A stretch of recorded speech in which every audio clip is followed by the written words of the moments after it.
nga yesigama ku buyinza obumwe bwa ssemateeka w'eggwanga akawaayiro namba 18 akatundu akasooka 18 akatundu 1 1011 1013 ne 1014 omukulembeze w'eggwanga General Yoweri Kaguta Museveni yalonze baminisita bagenda okukola nabo mu kisanja kye kino eky'omusanvu.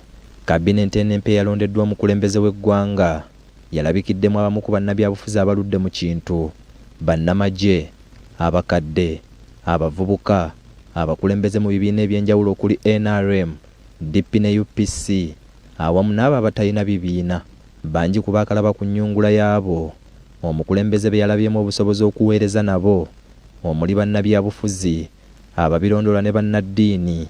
Balaba nga waliwo ebitaatambudde bulungi mu ngeri omukulembeze w'eggwanga gye yalonzeemu abantu bano. Sewabaddewo okwekanga nti omusajja afulumiza kabinenti, era ng'oli bw'aba teyeetegereza bulungi ayinza n'okulowooza nti ebaddewo gy'akomeza wakubyeko bukubi nfuufu. Bannabyabufuzi ku ludda oluvuganya gavumenti bagamba kabinenti yawadde bannayuganda ssuubi lyonna, naddala mu kiseera nga bayita mu kusoomooza okutali kumu kw'ossa amayengo g'ebyobufuzi agabakuba obuteddiza. Sirabawo gw'oyinza kugamba nti ono gwe baalonze tulowooza nti agenda kukyusa nnyo emirimu, naye ate kabineti za mwami Museveni tazironda kukola, azironda kubawa mirimu. Njagala Bannayuganda bamanyi nti kabinenti erondebwa kutuukiriza biruubirira byammwe kubajjawe muli abali mu bwavu, kubanga buli mwaka gavumenti ebasoloozaamu triliyoni eziwera 30 nga zeeza okukyusa obulamu bwammwe nomugitwale nga kampani nti kati bano be bakozi Museveni be yalonze abagenda okukola mu kampani yammwe. N'olwekyo engeri gy'alonze ba ministers mu bifo ebyo bye njogeddeko ekulaga nti alina kyapanga singa natti esibwa abenga agenda okumuddira mbigere takaluubirirwa. Kinajjukirwa nti bwe yali akuba ebirayiro by'okukulembera ekisanja eky'omusanvu, Pulezidenti Museveni yakangula ku ddoboozi nti ng'ekisanja kino bwe kitagenda kubeera mu kwebaka yadde obulyake bwonna, kyokka nga basinziira ku kabinenti gye yalonze ab'oluuyi oluvuganya bamutemye akakule.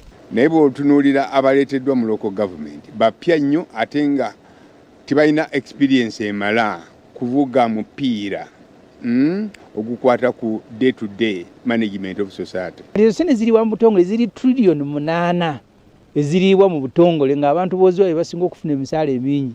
Kati Museveni wajja n'agamba nti agenda kulwanyisa obuli bw'enguzi, aba ategeeza abo abaziridde nga tebabakkiriza, naye buli gw'anakkiriza oyo ajja kulya n'okwesokola yeesokoole. So nze ndowooza nti ebyo by'okulwanyisa enguzi nabyo babyogera lwa byabufuzi naye si byogera kubanga abikkiririzaamu.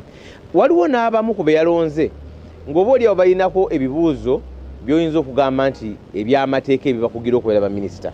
Omuntu nga gwe yawadde baminisita bwa State for Internal Affairs Dr. Muganga yeeyogerako lunye nti alina obutuuze bwa nsi 2. Munnabyabufuzi omugundiivu era akulira ekibiina ky'ebyobufuzi ki Conservative Party Ken Lukyams agamba abadde asuubira kabinenti eneegatta bannayuganda ababadde baakataagulataagula enjawukana z'ebyobufuzi ebyakaggwa. Tubadde tusuubira nti ajja kukola gavumenti egatta ebibinja ebyenjawulo ne tufunamu a semblance of a government of national unity, ne tutandika chapter empya ne tutwala mu transition empya, naye ekyo bakyewaze ate ng'ebintu we twogerera si birungi n'akamu. Kyokka ye ssaabawandiisi w'ekibiina ki People's Front for Freedom era omwogezi w'ekibiina kino Ibrahim Ssemujjunganda agamba omutindo gwa kabinenti eno gwa kiboggwe nnyo era nti yalabikiddemu nnyo okweyagaliza. Museveni kabinenti taginoonyezaamu bantu basobola. Kabinenti yagitwalanga kugabana nti kaakati tumaze okuyiga ensolo yaffe akalulu kawedde, wekwata kino nawe kwata kino. Singa yaginoonyezaamu busobozi yalisusenga ne bamemba ba paalamenti n'aleeta abantu nga balina obusobozi ne bamuyambako okutambuza eggwanga. Ssemujju agamba kabinenti eno empya erimu abantu abakuliridde mu myaka bangi, ekyolekedde okuzingamya enzirukanya y'emirimu naddala mu bitongole ebyo ebyabakwasiddwa. Kati abafulumye abamu olabanga wabirowooza nti abakadde bafulumye, Otafiire yasigadde mu mukadde, n'akomyawo Kiyonga mukadde, n'akomyawo Ephraim Kamuntu mukadde, ne mukyala we yennyini talabiseeko emyezi gino egiweze mu bantu. Twasembayo okuwulira nga General w'amagye Naloyisa agamba nti mulwadde, kakati tujja kumulinda ku lunaku lwe bagenda okubasunsula tulabe oba akyalina amaanyi agaweereza. Ab'oludda oluvuganya era bagamba n'omuwendo gwa baminisita bano gususse obungi. Mu kiseera kino bonna abalondeddwa omukulembeze w'eggwanga baakusooka kusunsulwa paalamenti okutandika emirimu gyabwe. Dennis Ntege, BBS Terefayina, ageesigika.